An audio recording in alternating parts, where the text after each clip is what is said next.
Just like I promised you, today we're going to show you how to make cheap moonshine booze.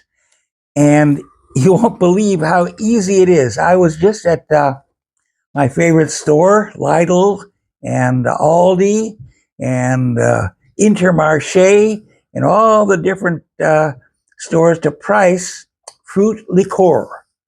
Well, the absolute cheapest was about 10 euros or $10. That's the absolute cheapest for a bottle. It comes in a fancier bottle, but it's around this size of fruit liqueur. And I'm going to show you the typical bottle. Okay, here's a typical bottle. This is one of the better ones, or I should say one of the higher quality, and it's going to be not as good as the orange liqueur I'm going to make, but it's called Grand Marnier, 25 bucks. 25 euros. And if you look at the nice packaging, well, the packaging alone is worth the 20. All right. The bargain booze is limoncello. That's quite a bit cheaper, but this one would cost you around 10. Very big bottle, of course. And here's another fruit liquor. Cassis is kind of like blueberry, okay? So this is what you get in the store for 10 bucks. And these things cost around what? 10, 2 bucks? Okay, around 2 bucks. And now we're going to show you how to make cheap booze. The only disadvantage is it takes around 7 to 10 days to let it brew. But here's what you do. First of all, you're going to need room for the yeast and the sugar. So I'm going to take the you know what? I should have shaken it. Well, it doesn't matter. Okay, I'm going to take. So now that there's room for the sugar, we're ready to go. And as I told you, you'll be amazed at how simple it is to make really strong booze. This will be about 25 to 40% alcohol. I haven't experimented too much. Okay, here's what we do. We take a little glass. Can you see this glass here?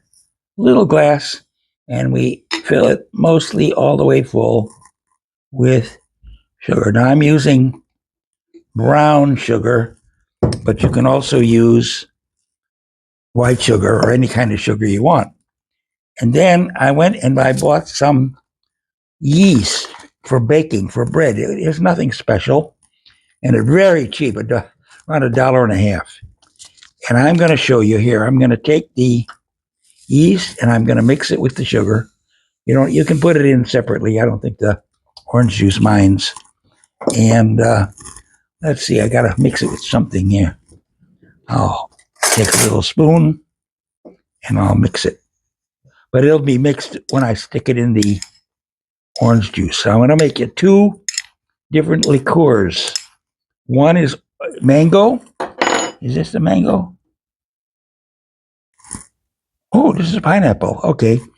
Pineapple is one booze and mango is another. Wow, I'm getting very fancy.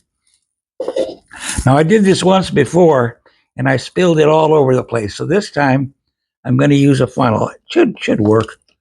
And I see if you dip the tip of the funnel into the juice, then of course the sugar will stick and it won't go through. But you'll see that when you do things a few times and make a mistake, well, then you learn. All right, so now I'm going to do the same thing. And this time I'm going to use, for the experiment, white sugar, okay? We'll see which comes out better. I think it'll be about the same. All right, so I'm putting in a nice amount of white sugar. And this time I'm going to use a different kind of yeast. It's the kind they use to make beer. And I don't think the orange juice or the pineapple juice cares which I use, but we'll see. Well, see the proof of the pudding. They say the proof of the pudding is in the eating. Well, the proof of the booze is in the drinking. And because it takes 7 to 12 days, guess what? You're going to have to tune in 7 to 12 days from now to get the final result. But anyway, see, I'm doing it exactly the same. And now it has all the ingredients. See how simple that was? Wow. Now you take the top and you put it on, and then you shake it. I'm going to shake it. Boy, there was a lot of stuff at the bottom. I probably should have shaken it first. But anyway, I'm going to explain how to make this in just a second. But the important thing is shake, shake, shake. Okay. You'll notice it takes a lot of expertise to shake it. Okay, now where's the top of that? Did I misplace the top? What? Here it is. Here it is. See, it's so easy to misplace something right in front of your schnozola. Okay, now I'm going to shake this too. And then I'm going to do something, well, I don't know if you call it a big secret, but it's a little secret. Okay. Now, here's the thing. While this is fermenting, it releases gas, okay?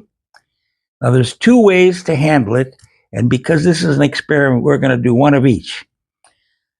You can either just open this a crack. Now, if you heat it, see, if you go like that, you see that? I don't know if you can see it bouncing a little. The air is coming out, so that's what you want. Okay, now, the air is coming out, but no flies or bugs or mosquitoes or bacteria will go in because you have a top on it. Now, the more experienced booze makers say, get fancy.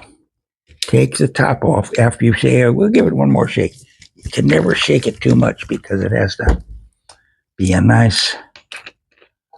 Okay, now, you see, not so easy to get the balloon on top, but it's not so hard either. Okay, now, you see this? Now you're going to see something really strange. The air, I shouldn't say the CO2 that comes out during the fermentation process will fill up this balloon. And I don't think it'll fly up into the air because it's on pretty tight. But we're going to come back in a few days. And this will taste like, fruit juice with 50-50 vodka, if it works out. And so, well, what the heck? Why don't I just wait until the fermentation is over and try the booze and let's take the verdict. We'll do it right now. What the heck? This is what the booze looks like right before you drink it. My God, it has a nice head on it. Comes the taste test. Well, as I said, this is supposed to taste. This is mango vodka. Actually, it isn't mango vodka. It's homemade hooch. So if I start to get drunk and act silly, well, forgive me. Let's see if this stuff tastes any good.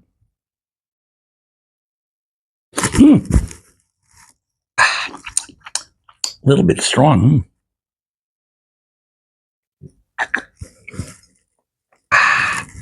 Well, I call that a success. Now the other one, the pineapple, wasn't ready. That'll take another few days, but it was bubbling nicely, and so I think I'll publish this video now and edit it a little later to show you the final result on the pineapple. But anyway, that is how simple it is to make booze for, well, this glass, I guess, would cost about 50 cents. Now, what would you pay that for that? Oh, no. More like 25 cents. So what would you pay for a very nice liqueur or a mixed drink, a cocktail like this at your favorite bar? Probably $5, €5. So, hey, I saved you 90% on the booze. So hope you enjoy it. Have another drink.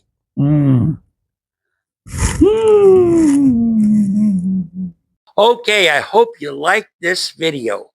It took a lot of work to put it together, so I want you to like it, subscribe, tell your friends about it, share, and comment. I love your comments, and I'll answer every single one of them. And beside that, I'll see you tomorrow because I'm going to have another exciting video for you. Boy, is it going to be good.